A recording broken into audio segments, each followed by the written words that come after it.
নদীর এই ধারটা খুব সুন্দর, তাই না? হুম, এমন নিরিবিলি জায়গা এখানটায় আর নেই। এখানে কি করো রোজ বসে বসে? সকালে সূর্যোদয়, গোধূলির সূর্যাস্ত দেখি। ভোরে ওই সোনার থালাটা আমার খুব ভালো লাগে।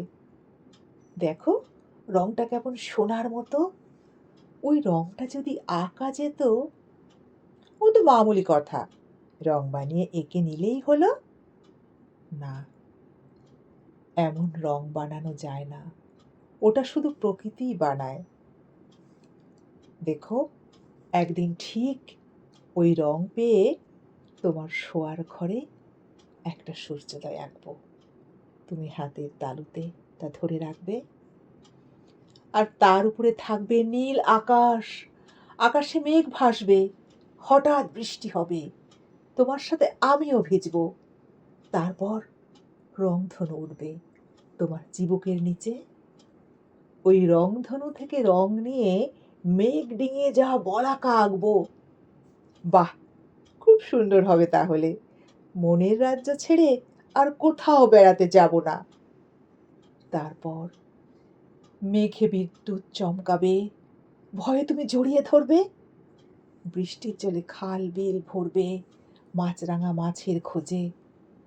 আড়ালে চুপটি করে বসে থাকবে, পুকুরে মাছ আঁকবো। তুমি পাহারা দেবে মাছরাঙাকে। তোমার মাথার দিকের দেওয়ালটায় একটা সবুজ বন আঁকবো, স্বর্গের নন্দন কাননের মতন। যেন ওখানে চির বসন্ত, সারা বছর কোকিল ডাকে কুহু কুহু। আসলে কোকিলাই ডাকে কোকিলকে, মন প্রাণ ভরে ডাকে। কেন ডাকে জানো? আমাদের ঘরটা হবে নন্দন কানন, পবিত্রতা ঘিরে থাকবে সব সময়। কুহু টানে মন ভরে যাবে। কি জানি তুমি ডাকবে কিনা।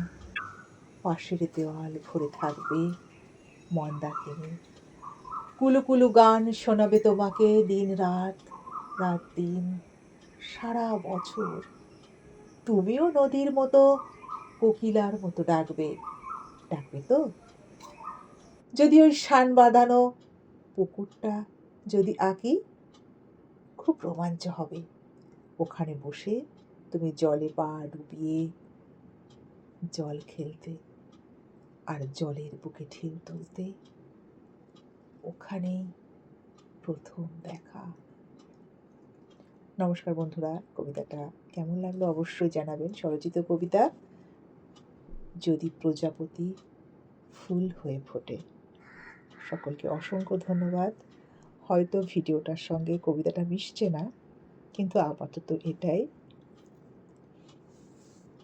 অনেক ধন্যবাদ পুরো ভিডিওটা দেখার জন্য। সবাই পাশে থাকবেন। যদি আমার কন্টেন্ট ভালো লাগে একটু ফলো করে একটু লাইক কমেন্ট করবেন সবাই।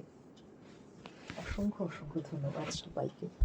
সবাই পরিবারের সঙ্গে অনেক এনজয় করুন, অনেক ভালো থাকুন। ভালোবাসা।